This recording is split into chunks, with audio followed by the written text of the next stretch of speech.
જય શ્રી કૃષ્ણ દોસ્તો, આજે સોશિયલ મીડિયા આશ્રમમાં ખાસ એવા મહેમાન કે જે અમદાવાદથી સ્પેશિયલ આશ્રમની મુલાકાત માટે આવ્યા છે અને આજે એમના બાની પુણ્યતિથિ છે અને એમના પુણ્યતિથિ નિમિત્તે સોશિયલ મીડિયા આશ્રમમાં ઘણો બધો સહકાર પણ આપી રહ્યા છે. તો ચાલો એમની પાસે તે જાણીએ કે એમને આ પ્રેરણા ક્યાંથી મળી અને આપણને કઈ રીતે ઉપયોગી બની રહ્યા છે.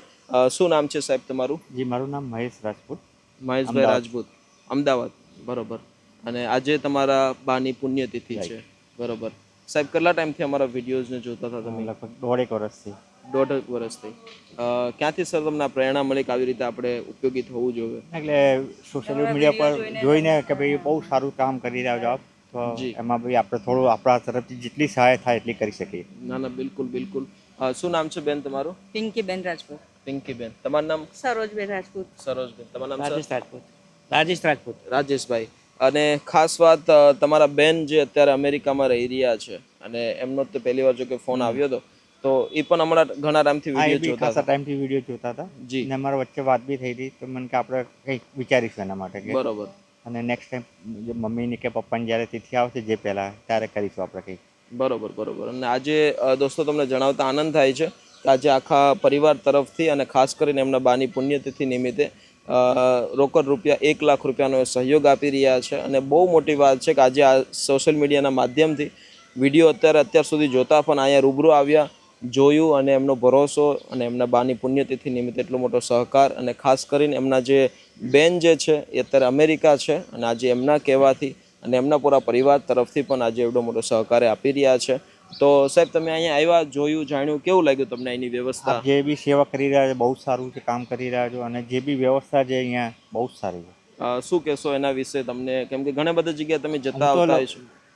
એ જ કહીશ કે જો કોઈ મદદ કરી શકતું હોય એ દરેક વ્યક્તિએ કરવી જોઈએ. બિલકુલ. કારણ કે તમે એટલું સારું કામ કરી રહ્યા છો, તો એના માટે દરેકે પ્રોત્સાહન લેવું જોઈએ. ના ના, થેન્ક યુ સો મચ. તમારે બેન કેવું લાગ્યું તમને અહીંયા? બહુ સરસ. અહીંયા જગ્યા બી બહુ સરસ છે, હવા ઉજાસ બહુ સરસ છે. જી.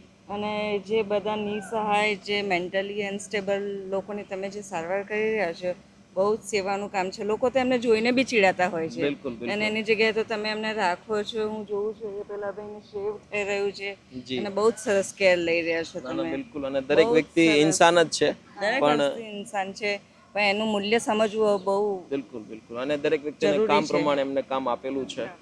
તમારે શું કેવું છે? કેવું લાગ્યું? બહુ સરસ લાગ્યું, બહુ સરસ લાગ્યું. ના ના, બિલકુલ. એટલું કહ્યું છે, બસ તમે સારું જ કામ આમ કરતા રહેજો. Thank you so much sir. તમારે સર? બહુ સારું કામ કરી રહ્યા છે, બહુ સારી દેખભાળ રાખી રહ્યા લોકો. Thank you so much. અને આજે તમે તમારા બાની પુણ્યતિથિ નિમિત્તે એટલો મોટો સહકાર આપો છો. બસ ભગવાન એમની પવિત્ર આત્માને એના ચરણોમાં સ્થાન આપે. અને આવા તમે એમને મતલબ એમના દીકરા છો અને તમને આ વિચાર આવ્યા છે, તો કંઈક એમના કર્મો સારા છે અને તમે પણ સારા કર્મ સાથે જોડાણા છો, એ બહુ મોટી વાત છે.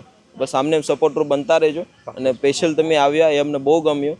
ઘણા બધા લોકો ઈચ્છા જેવી હતી કે રૂબરૂ જઈને જાતે જોઈએ ને આપણે જાતે જ આપીએ એમ. ના ના, બિલકુલ. એ બી તમારા હસ્તકે. ના ના, બહુ આનંદ થયો અમને. કેમ કે ઘણા બધા લોકો દૂર હોતા હોય છે, નથી પહોંચી શકતા, પણ તેમ છતાં પણ એ પણ સહકાર આપે છે. અને તમે લાઈવ આવીને જોયું, જાણ્યું, તો અમને પણ આનંદ થયો. આમને આવતા રહેજો, આ બાજુ નીકળો તો. બરોબર. તો થેન્ક યુ સર. બસ દોસ્તો, thank you so much sir. તો તમે પણ દોસ્તો પધારો એકવાર ચોક્કસથી સોશિયલ મીડિયા આશ્રમ, અને બનતી મદદથી જ આપણે બધા લોકોના સહકારથી આ કામ કરી રહ્યા છીએ. સપોર્ટ આપતા રહેજો. Thank you so much. એકવાર જરૂર પધારજો. Thank you sir. Thank you.